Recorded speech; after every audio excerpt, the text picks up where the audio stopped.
नमस्कार व्यूअर्स, मैं राजेश कुमार ठाकुर अलवेला यहाँ पर कक्षा अष्टम अ के कुछ विद्यार्थियों ने व्याकरण जैसा पाठ जो कि जटिल माना जाता है उसके ऊपर एक नाटिका प्रस्तुत की है। नाटक का विषय है कारक, जो अभी आपके सामने प्रस्तुत हो रहा है। तो सबसे पहले कारक अपना परिचय देंगे। नमस्कार, मैं कारक हूँ। कारक का शाब्दिक अर्थ है करने वाला, अर्थात वाक्य को पूरा करने में योगदान देने वाला। कारक की यह व्याख्या है संज्ञा या सर्वनाम के जिस रूप से उसका संबंध वाक्य में क्रिया के साथ जाना जाए उसे कारक कहते हैं। और मेरे परिवार में कुल 8 सदस्य हैं जो अपनी पहचान स्वयं देंगे।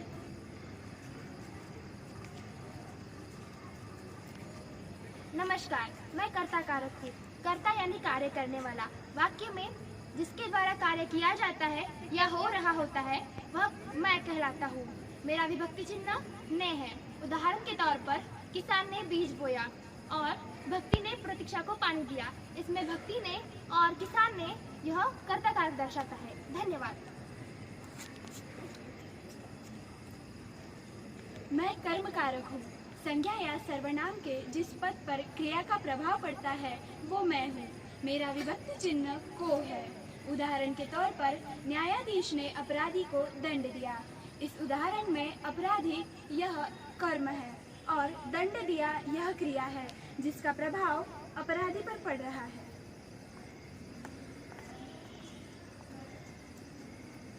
नमस्कार, मैं करण कारक हूँ। क्रिया के होने अथवा करने के माध्यम या साधन से बनने वाले सर्वनाम अथवा संज्ञा पद मैं कहलाती हूँ। मेरा विभक्ति चिन्ह से अथवा तथा के द्वारा है। जैसे वह ट्रेन से गया, इसमें से करण कारक है। शत्रु सैनिक के द्वारा मारा गया, इसमें के द्वारा करण कारक है। वैसे मेरे और अपादान कारक में हमारे दोनों का एक ही विभक्ति चिन्ह है से, फिर भी हम दोनों में अंतर है। जैसे दादाजी गांव से आ रहे हैं और दादाजी गांव से आ रहे हैं और हम बस से पिकनिक गए। दोनों वाक्यों में से का प्रयोग किया गया है। पहले वाक्य में गांव दादाजी के वहां से निकलने का बोध कर रहा है और दूसरे वाक्य में बस पिकनिक पर जाने का माध्यम है। अंततः पहला वाक्य अपादान कारक है और दूसरा वाक्य करण कारक। मेरा नाम संप्रदान कारक है। मेरे विभक्ति चिन्ह को तथा के लिए है। मेरे सभी वाक्यों में किसी न किसी को कुछ न कुछ देने का भाव होता है। तो उदाहरण के तौर पर हम समझते हैं। पहला उदाहरण, महिला ने गरीब को खाना खिलाया, को यह मेरा विभक्ति चिन्ह है। दूसरा उदाहरण, डॉक्टर ने मरीज के लिए दवा लिखी, के लिए यह मेरा विभक्ति चिन्ह है। धन्यवाद। नमस्कार, मैं अपादान कारक हूँ। मेरा विभक्ति चिन्ह से है। इसे उदाहरण से समझते हैं। पेड़ से आम गिरा। पहले आम कहाँ था? पेड़ पर था। यानी मेरा काम यह है कि मैं किसी एक वस्तु का किसी दूसरी वस्तु से अलगाव दर्शाता हूँ, यानी अलग होने का भाव प्रकट करता हूँ। दूसरे उदाहरण से समझते हैं। विद्यालय से विद्यार्थी घर वापस आए। या इस उदाहरण में विद्यार्थी पहले कहाँ थे? तो विद्यालय में थे। उनका विद्यालय से अलग होना इस से यानी मेरे द्वारा दर्शाया गया है। अब आप इस भ्रम में मत रहिएगा कि करण कारक का और मेरा विभक्ति चिन्ह से यानी एक जैसा है, परंतु हम दोनों में कुछ अंतर है। करण कारक का विभक्ति चिन्ह से किसी के सहायता के संदर्भ में प्रयोग किया जाता है। जैसे राम ने कलम से पत्र लिखा, इसमें राम ने कलम की सहायता ली है पत्र को लिखने के लिए। और मैं अपादान कारक जैसे मैंने पहले उदाहरण में कहा कि पेड़ से आम गिरा, यानी आम का पेड़ से अलगाव यहाँ प्रकट किया गया है। और इसी के साथ मैं अपादान कारक घृणा का और डर का भाव भी प्रकट करता हूँ। डर के भाव का उदाहरण देखते हैं तो हिरण बाघ से डरता है, इसमें डर का भाव प्रकट किया गया है। हिरण बाघ द्वारा डराया जाता है। घृणा का कारण समझते हैं। सीमा गंदगी को नापसंद, गंदगी से डरती है, इसमें डर का भाव भी प्रकट हो रहा है। लेकिन डरती क्यों है? क्योंकि उसे गंदगी से घृणा होती है, यानी मेरे द्वारा घृणा का भाव भी प्रकट किया जा चुका करता हूँ। धन्यवाद। नमस्ते, मैं हूँ संबंध कारक।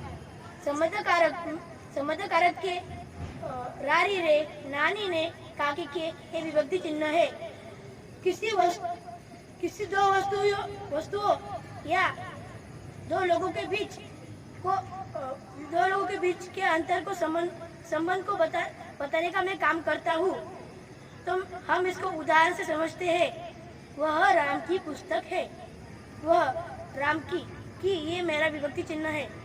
राम और किताब, इन दोनों में संबंध है। धन्यवाद। नमस्कार, मैं अधिकरण कारक हूँ। मैं नाम एवं सर्वनाम के बीच आधार का काम करता हूँ। मेरे विभक्ति चिन्ह है मैं, पर। इसे उदाहरण के तौर पर समझते, जैसे टोकरी में आम रखे हैं, इसमें आम का आधार क्या है? टोकरी। तो मैं, यह मेरा विभक्ति चिन्ह हुआ।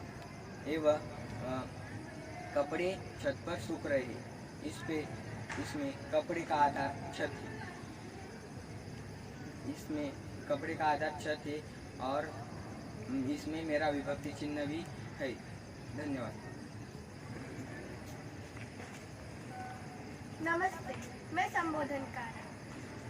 संज्ञा जिस रूप से किसी को पुकारने, चेतावनी देने या संबोधित करने का बोध करती है, वह मैं कहलाती हूँ। मुझे पहचानने के लिए वाक्य में विस्मयादिबोधक चिन्ह होता है। मेरे विभक्ति चिन्ह अरे, हो आदि है। उदाहरण के लिए, हे राम, यह क्या हो गया? इस वाक्य में हे राम यह संबोधन कारक है। धन्यवाद।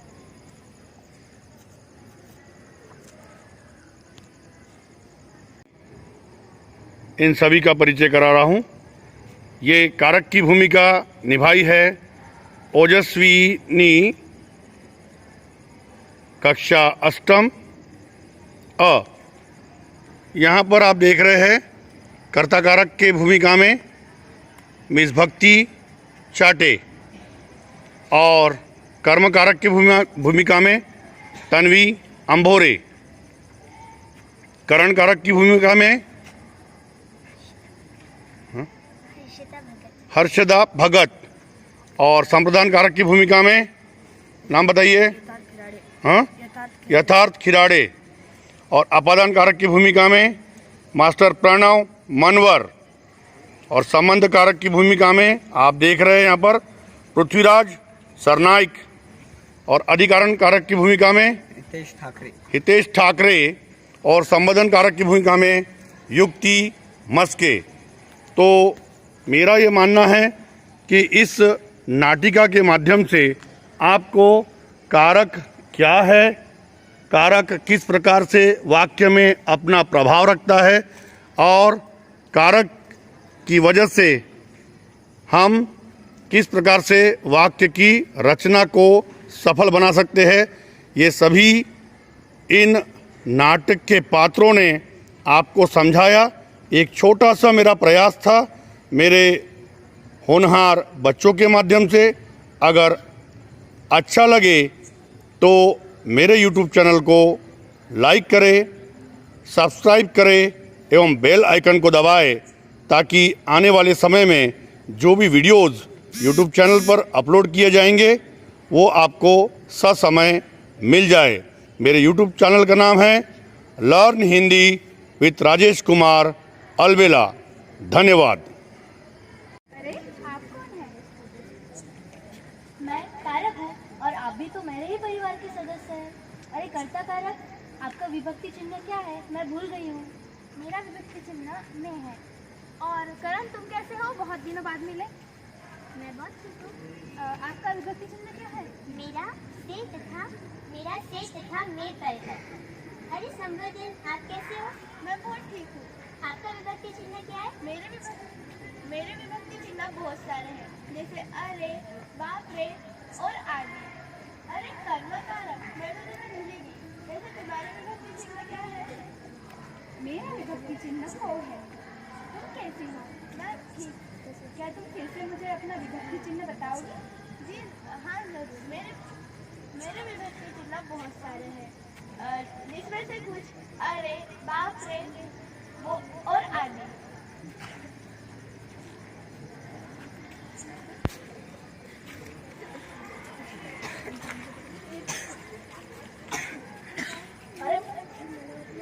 अरे मित्र, हम कल कारक सम्मेलन में मिले थे। मुझे तुम्हारा नाम नहीं याद आ रहा। यार, मेरा नाम तो अधिकरण कारक है, तुम्हें याद कैसे नहीं रहा? मेरे विभक्ति चिन्ह है मैं पर।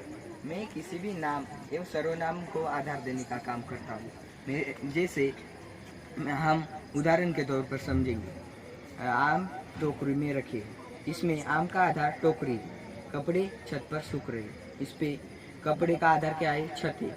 इसमें मेरा विभक्ति चिन्ह का प्रयोग हुआ है। हाँ, मैं संबंध कारक हूँ। मैं दो लोगों में या वस्तुओं में संबंध जोड़ता हूँ।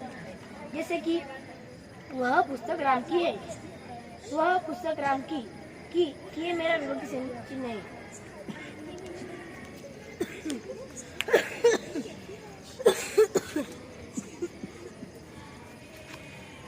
अरे संप्रदान कारक, बहुत दिनों बाद मिले। कैसे हो? मैं बहुत अच्छा हूँ। आप कैसे हो? मैं भी बढ़िया हूँ, लेकिन मैं तुम्हारा विभक्ति चिन्ह भूल रहा हूँ। ठीक है, मैं तुम्हें याद दिलाता हूँ मेरा विभक्ति चिन्ह क्या है। मेरे विभक्ति चिन्ह है को तथा के लिए। आप अपने विभक्ति चिन्ह बताइए। मेरे विभक्ति चिन्ह है से। मैं किसी एक वस्तु से दूसरे वस्तु का अलगाव दर्शाता हूँ। आप क्या दर्शाते हैं? मैं किसी न किसी को कुछ न कुछ देने का भाव दर्शाता हूँ। जैसे कि महिला ने गरीब को खाना खिलाया। महिला ने गरीब को खाना खिलाया है। किसी ने कुछ को कुछ दिया है। मेरे वाक्य में भी अलगाव का भाव प्रकट होता है। जैसे कि राम ने ट्रेन से बस पकड़ी, इसमें राम ने ट्रेन को छोड़ा और बस को पकड़ा है, यानी कि अलग होने का भाव प्रकट होता है। धन्यवाद। बहुत बढ़िया बच्चों, give them a big hands.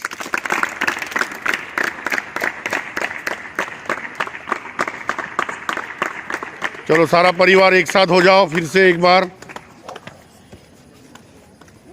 तो आपने देखा कारक और कारक का परिवार। अच्छा लगे तो सराहना जरूर कीजिएगा और YouTube चैनल को जरूर सब्सक्राइब करके बेल आइकन को दबाना है। धन्यवाद।